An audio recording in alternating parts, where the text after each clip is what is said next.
Hey everybody, welcome to another CS302 assignment.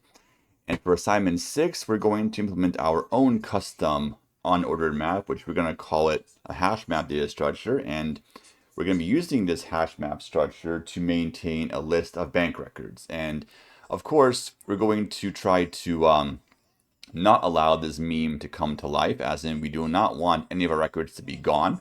So our program, our hash map, will correctly store everything and it will not lose records if you wrote the structure correctly. So this hash map structure is going to be sort of an open addressing method. It'll be a variation of double hashing, which does sound a bit complicated, but it's not really going to be too bad.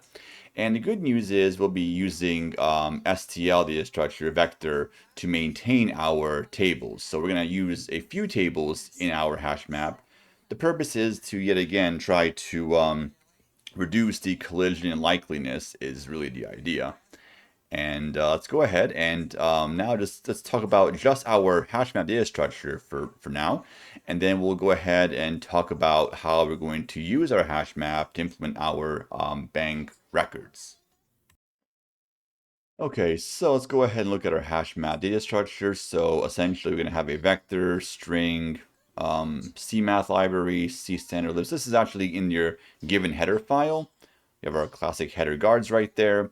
And here's our actual class. We have, of course, our two template types. Our key type will be T1 and T2 will be our value type. So in our map, we're going to essentially store this pair, this key value pair, which T1 will be our key, T2 our value. So this struct key val, every element in our vector is going to be a key val object. And also we have this nice default constructor set, which will set the key and value fields to be defaults. So that way it's easier to maintain it. So of course, by default, our value will always be blank, and so will our key, because our key will initially be empty, but if we insert elements into our map, we're going to overwrite the key and the values accordingly.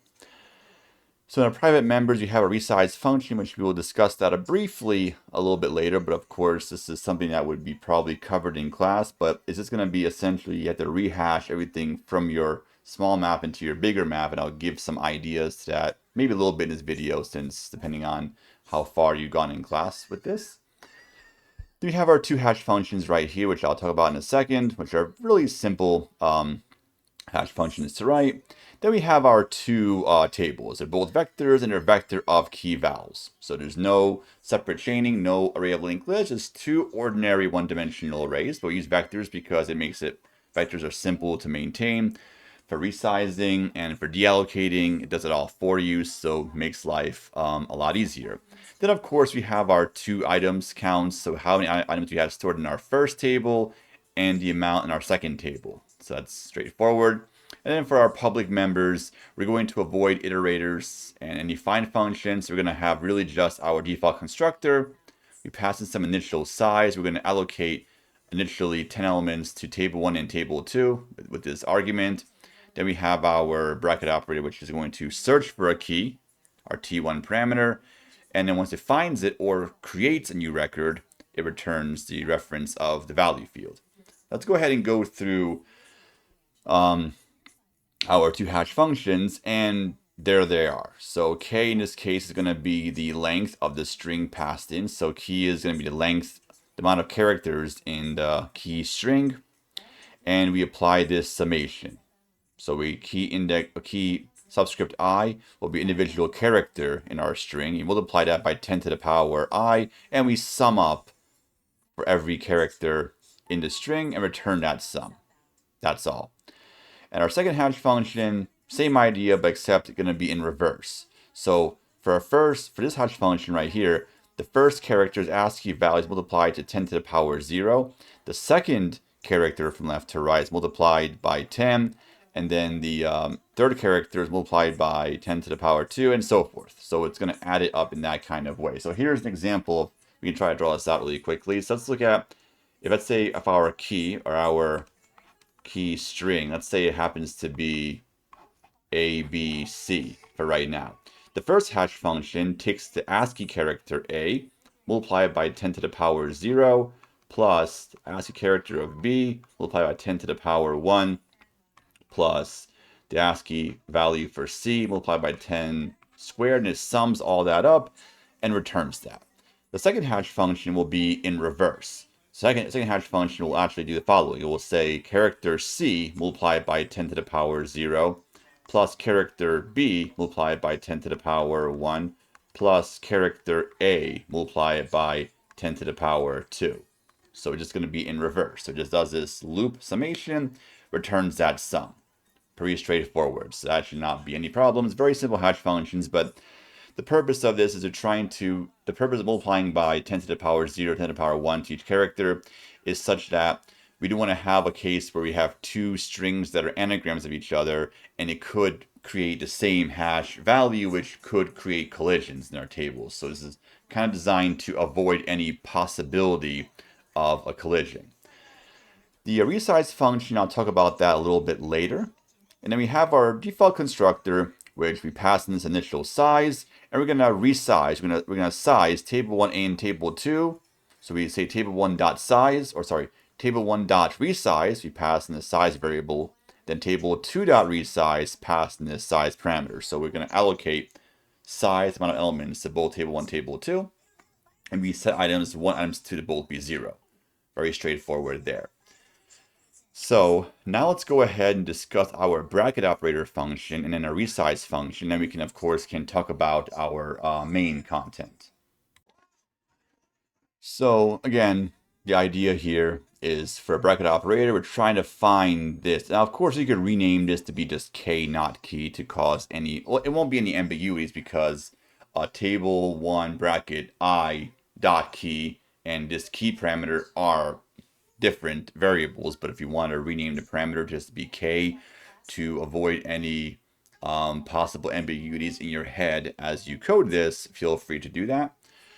So first thing we'll do is you want to check the load factor. So you'll make sure that both tables have to be 20% or lower. If either table is 20% or higher load factor, you want to resize both tables. Now you can resize just one of them, but to be consistent, it's probably better. It makes more sense to just have both tables resized in that case. And we want to pass in the size variable into resize. In other words, it's going to double the size of the table, essentially, is the idea. So you first check the load factor. After that, well, we get our two indices by using our standard technique. We just have our index 1 variable equals hash1, pass in the key, returns that value, modified table 1 dot size, and then same thing for index 2, hash2 function, pass in the key, and modified table 2 dot size. Although they're both variables, both sizes will be the same, but I guess I'll be consistent there. So our standard method. Then we have our two collision counters. So I1, I2 will both be set to 0. And now we're going to do our search. So again, the first thing we do is we go to table 1, index 1, and check that location. So the way we check it is, well, table 1, index 1 dot key. If that key contains the default T1, so we can just do a quick check. I'm just going to write this here really quickly. So if we have table 1, index 1, if dot key equals T1, that's not the best way to do this, but relatively good enough. If that's the case, then this location has a blank entry. So then you want to, that means, okay, you didn't find your search key, but that means, but you know there's nothing there, so you can insert your key right there. So you insert the key there, increment your counter by 1, return table 1, index 1 dot value, and you're done.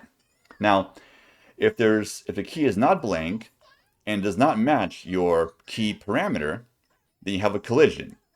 So then in that case, do the same thing, but for index, so table 2, index 2. So same concept you want to do. Just table 2, index 2, check the key.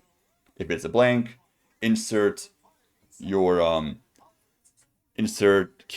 key in there, and then increment your items 2 counter, return table 2, index 2's value field.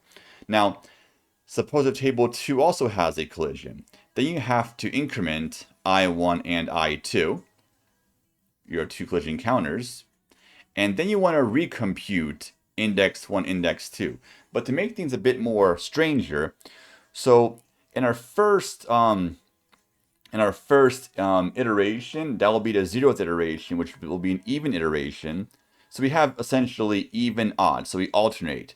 So what happens is we either update index 1 to be this new position, or we update index 1 to be like this. We just kind of swap a few things around. We use this technique. So we use our second hash function and we recompute a new index. But this is going to happen on an even iteration. So essentially they alternate. So what's going to happen is, since we're, I guess, currently we're in our 0th iteration, it's even, we're going to use this method to recompute index 1 and recompute index 2. Then we go back to step 4 and do the same exact work on our new index 1, index 2. If a collision happens again, increment our I counter by 1, and then this time around, we're going to use this technique, the second technique, to recompute index 1, and use this technique to recompute index 2, and go back to our step 4, and then using our new indices, we want to find a vacant spot or a matching key in table 1 index 1 or table 2 index 2. If a collision happens again, we alternate. So we keep on alternating these two. So we first compute index 1, index 2 like this. Next iteration, we compute index 1, index 2 using the other techniques. We alternate these. So again, it's a little bit bizarre technique to do this, but again, it's because the idea is so, well, I'll just say I have my reasons for why I'm doing this. So that's going to be the way we update, or how we locate. And of course, whenever we find a matching key, return the element's value. Done. If you find a blank, you want to assign the key parameter into that table 1 or table 2 index 1 or 2 dot key, and increment items 1 or items 2 count by 1, and then of course return the value of that corresponding element. And that's all you have to do. Now let's go ahead and talk about the resize function briefly. Okay, so for the resize function, suppose you have these two tables right here, are your original tables, and I'm not going to focus on what's actually in the key and values. We're just going to pretend that some spots are blank and some spots have an actual key and value fields. So the first thing you want to do is possibly maybe create like a temporary variable. So I'll call this old table 1, old table 2. You want to allocate a new table 1, table 2 to the instance variables table 1 and table 2. This is going to make it very easy to implement this idea. So you can just do a deep copy into old table 1, old table 2, and then you can set table 1, table 2 to a different tables. Of course, they're going to be bigger in size. So this is what you want to end up having. You want this scenario. So you want to have your instance variables, so this table 1, this table 2 to point to two fresh blank tables. You want your old table 1, old table 2 to point to the existing tables. So then one by one, you want to go through old table 1 by one and rehash it somewhere in this table right here. So for example, let's say in this spot right here, let's say right here there is no blank. There's an actual valid element here. Suppose the key happens to be, let's say, I don't know, Bob. And the value in that spot happens, I'll write the word value here. The value right there is like 20. So we have a string to int map in this case, that's to say. So you want to map Bob somewhere in this table. So let's say we have 1, 2, 3, 4, 5, 6, 7 elements right there. So suppose the hash function on Bob, so let's say hash function, let's say there's no collisions for right now. So let's say we inserted Bob into our table, hash 1. Let's say that this function returned the value 14, and it was modded by 7, and index 2 is where Bob was. Okay, suppose we have this table right here. So 1, 2, 3, 4, 5, 6, 7, 8, 9, 10, 11, 12, 13, 14, 15, 16 size table. So suppose right here, I want to map Bob into this table. I have to use our same hash function, which returns, let's say, 14. But this time we're going to mod it by 16 instead. So index 14 is where Bob is going to go in table 1, in our new table. So I think here's index 15. Index 14 is right there. So you have to store Bob in this position of table 1. And then we do the same thing for everything else in table 1. We do the same exact idea. We try to map it accordingly. So we have to use the same logic at the bracket operator in order to map everything from our old tables to our new tables. But you can see that because table 1's size is different than old table 1's size, Bob naturally has to go somewhere else. It's not going to go to the same position because it would not be correct, because 14 divided by 16 is not 2, but it's 14 in this case. So a different table size means the element would have to potentially go somewhere else. So of course you can copy and paste your bracket operator code in the resize function, or you can use star this with brackets and be able to just simply call the self object's bracket operator function within the resize function, which might be very clean code to do that. But you have to one by one go through every element of old table 1 and old table 2 and map it into table 1 or table 2 new locations. So same idea, you call it hash function 1 and 2. You do the same procedure, but now, so imagine, or you can even using a vector, you can one by one populate a vector of all these non-empty keys, and then one by one just map them or rehash them into these two tables the same way as you would insert, just calling the, you have to use the bracket operator code, or you can even call that bracket operator function somehow in Resize to reuse it, or you can copy and paste that code into Resize and then remap everything into a bigger table.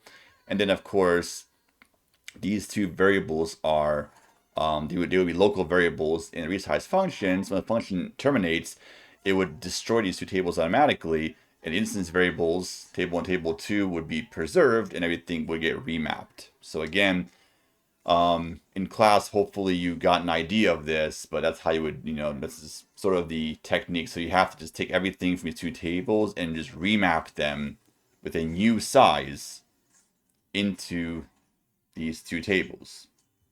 So that's going to be the resize function. Okay, let's go ahead and now talk about the main content of our program. Okay, so first, please excuse this light theme here for the spreadsheet file, but I guess I want to have this next to the PDF. Let me see if I can zoom in on this a little bit. There we go. So it's a little bit easier to see. So essentially, we're going to work with the CSV file. I want to first just go over the content here for contents of main. So in this contents of main, we have to implement or declare the following data structure. Now, you can have additional structures as needed, but you definitely need to use this, and you have to use this structure to maintain your bank records. Now, this looks a little bit scary because look at all these angled brackets. It's really crazy, but here's how you want to think about this. This is going to really be a two-dimensional map. So think of a two-dimensional array or vector for a second. So you have a row index and a column index. Well, the same idea here. You're going to have two indices, except that both indices are going to be strings, not indices 0 through size -1. So essentially, the first index will be always the location, which we have defined in our CSV file. And our second map, this string, we're going to use the last 4 digits of the account number for a second. So the row index, if you will be the location, and the column index is going to be the last 4 of the account. That's going to return back to you a bank type. Let's go ahead and go over to bank type really quick. So here it is, struct bank type, and we have another struct within that struct called transaction type, but we'll cover that in a second. Let's go over just the bank type content first. So you have a name of the account number, balance, PIN, and then locked. So the locked is going to be true, is going to be initially, it will not be locked. And then if let's say the user who's trying to locate a bank record has 3 failed pins, then we're going to lock the account. So that's what the locked is for. And then we're going to maintain a vector of transactions also. So every time we either deposit or withdrawal to the account, we want to maintain this in each account's kind of log or transactions log, if you will. So transaction type is defined here. It's going to contain a type, a Boolean, so true for deposit, false for withdrawal, and of course it's vice versa, just make sure you're consistent with that. Then the amount, whether it's a withdrawal amount or deposit amount. And then you have this constructor, which will just simply set the type and amount for you. So you have a nice constructor right there. And of course, you have to just simply, one by one, push back a transaction type into this vector every time you make some type of a modification to the account, a deposit, or withdrawal. And now here's the rest of the content for the bank type. We have our constructor, and it's given to you right here. So here's the constructor. We pass in these fields. So we have a person's first name, last name, account number, balance, and PIN. So we want to insert this into the record. And of course, I give you, I guess, the constructors. You can use that to set the bank type. And then we have our default constructor right there. So the idea behind default constructor is because for our HashMap class, we're not going to have a find function with iterators. And the purpose of that is to just reduce the complexity of the assignment. So our bracket operator is going to serve as our insert and find. So the idea is that if a bracket operator returns a blank, that means it was unsuccessful search. If it returns a non-blank, the bracket operator, it found an existing record. So that's how we're going to determine if we found or didn't find the record. So not so bad. So again, as mentioned, we have a two-dimensional map.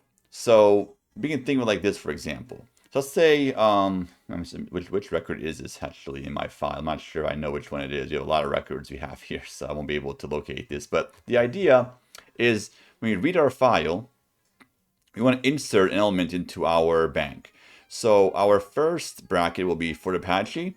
The second one is going to contain the last four. So for example, let's say we want to insert this record into our map. Well, location will be Spring Mountain, and the account number would be 7497. And then we have to assign it equal to a new bank type object. It's going to overwrite the value field, and the value field will be a bank type record in this case. So really the same as the example I used in my class, except we have one extra layer of complexity. We have first the bank record, a bank location, and then we have the account. So in my class, I used the email as our search. Same idea.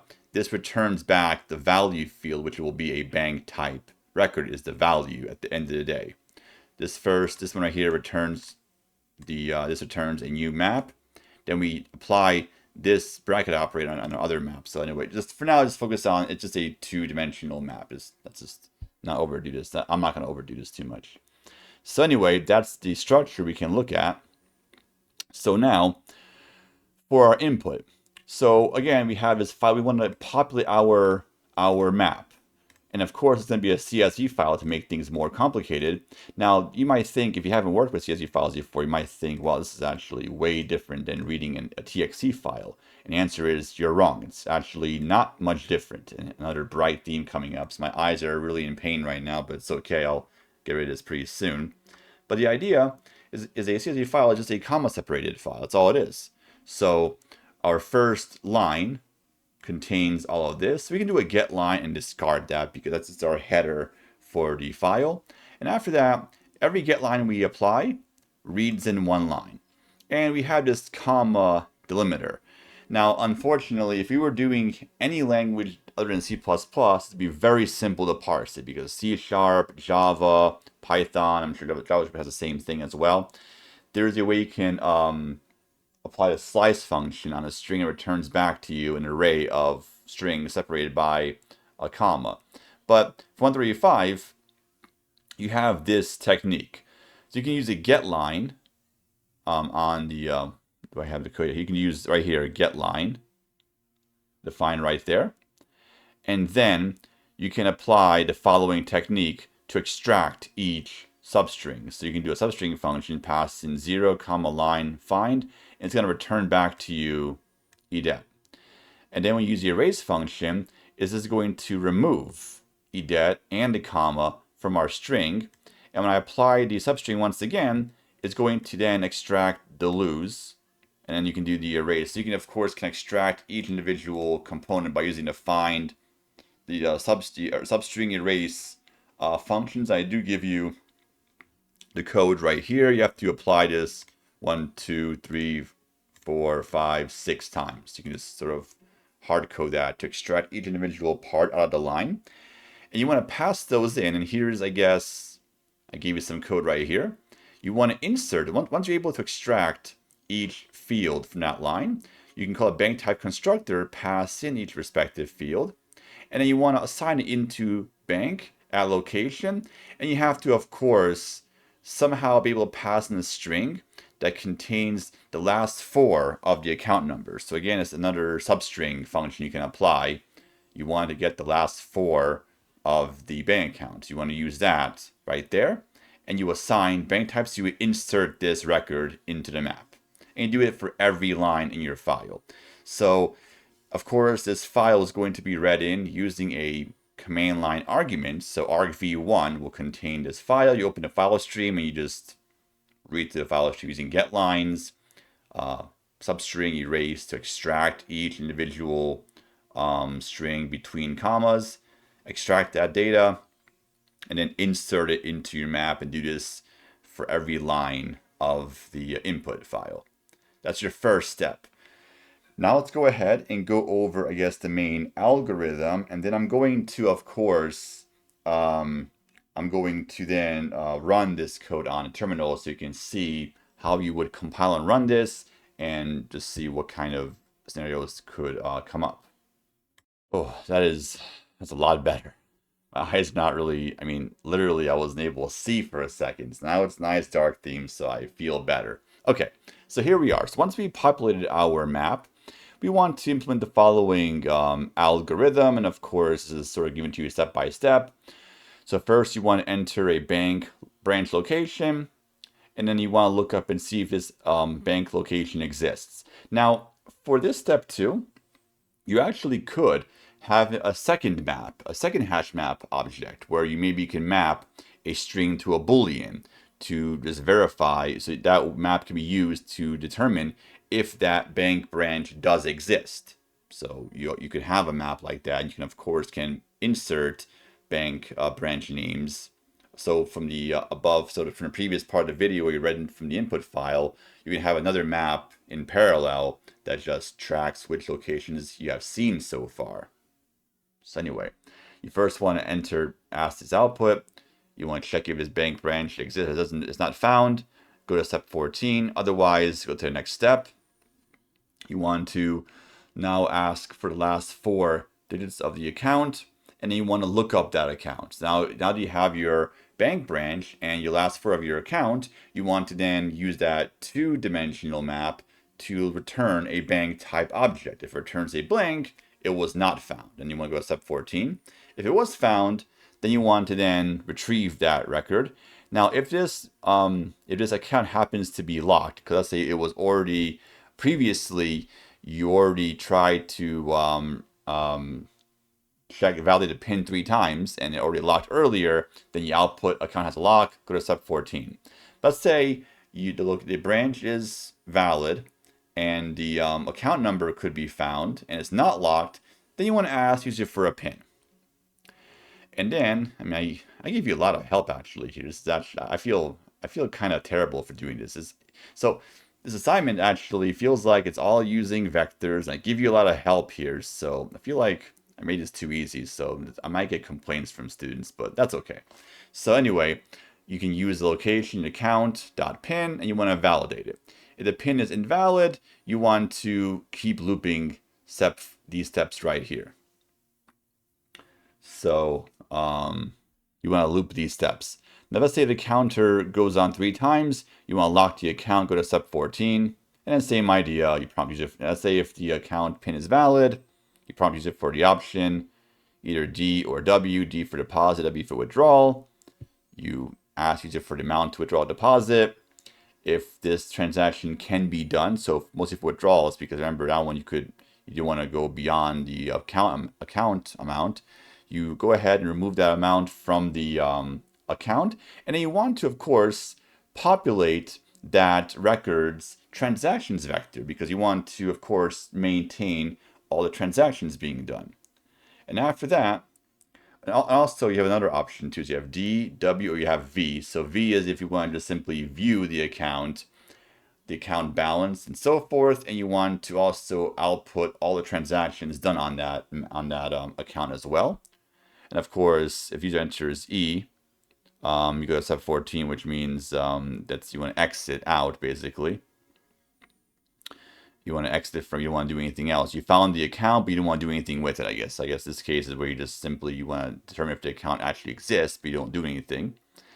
Anything else, you output invalid choice and just try to go up to step 8. So I guess it's really laid out nicely here, so I don't have to, why am I even reading this out? You can read this yourself, but I thought maybe there was something here in this that was a bit confusing, but it looks rather straightforward actually. So just follow these steps, and of course, you have to determine which parts of the code will have, which parts of this main algorithm actually has a loop. But of course, I give you an idea. There's certain parts that are looping, so there we are. Specifications. Once again, you want to make sure you comment your code. Don't linear search anything. Use HashMap for all of your work. You can have more than one hash map. You want to have that two-dimensional map you want to use. Let me see.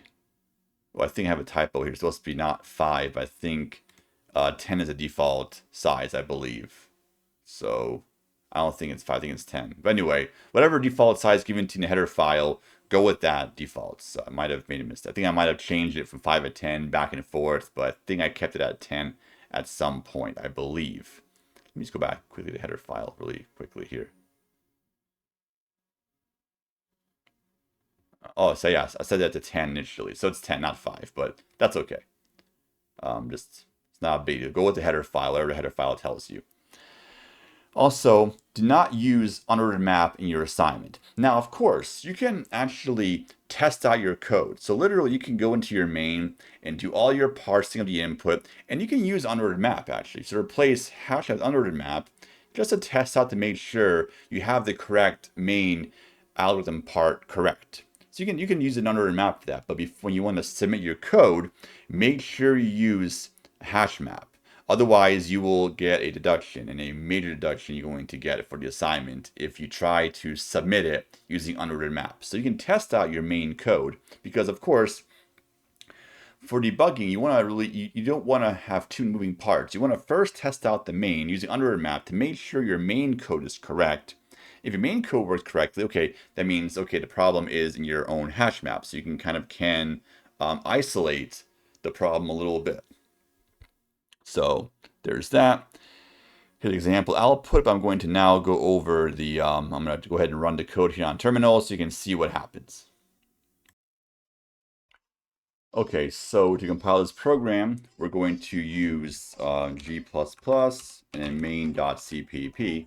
Now, this main file has to include hashmap.h, and hashmap.h includes hashmap.cpp. It's a very weird workaround, not the best way of doing this, but the purpose of this is that way you won't be able to modify the header file because on CodeGrade, the header file will already be given to you, and it's going to automatically include that into your directory when you upload to CodeGrade. So the idea is you won't be able to modify the header file and do any sort of workaround. So that way everybody has to do the same type of structure you have to work with. So anyway, we compile like that, and it runs. Now this input file is given to you right here, but I'm going to just show you what you're going to do with this in a second. So to run this, well, we have a.out.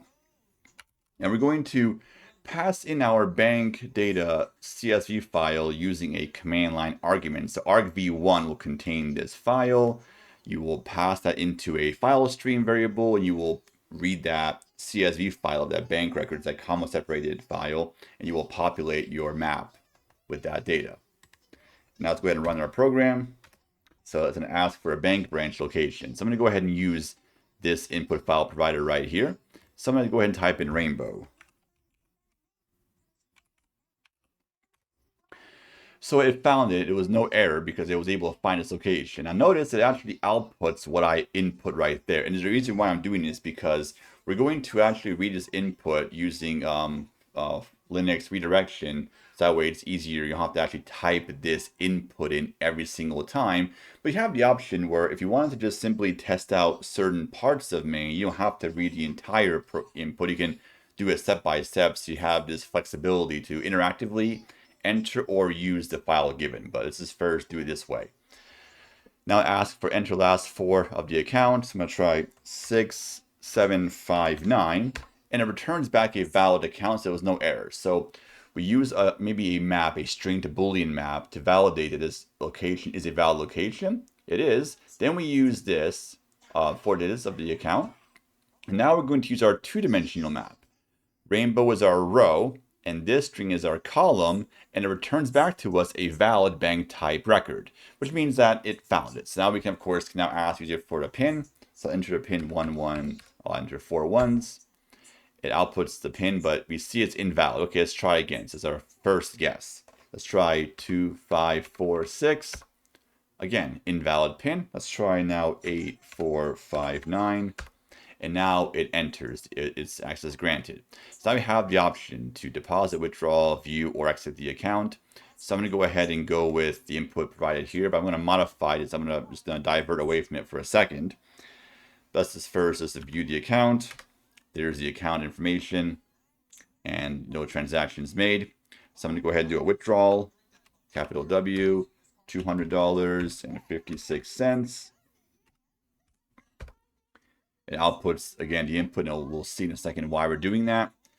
And I'm going to modify it. I'm going to divert away. I'm going to go ahead and enter V again to view the account. We'll put a capital V this time. And we can see here that now we have our updated balance, and it shows us our first transaction was a withdrawal amount. Now, if I want to deposit next, I'm going to type in D for deposit. I'll put in $100.50.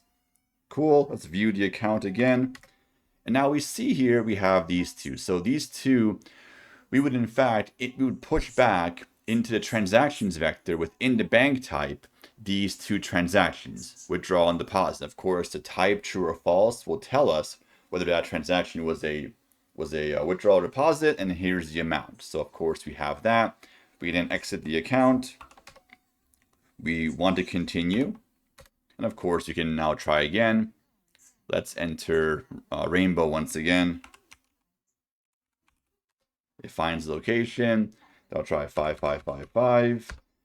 This is not a valid account. It didn't find it because we use Rainbow for our first index, for a row index, if you will, and a column index was this account, and it returned a blank bank type record. So that means that it was not found. So of course now we can continue and so forth. And if I were to enter, let's say, Bob.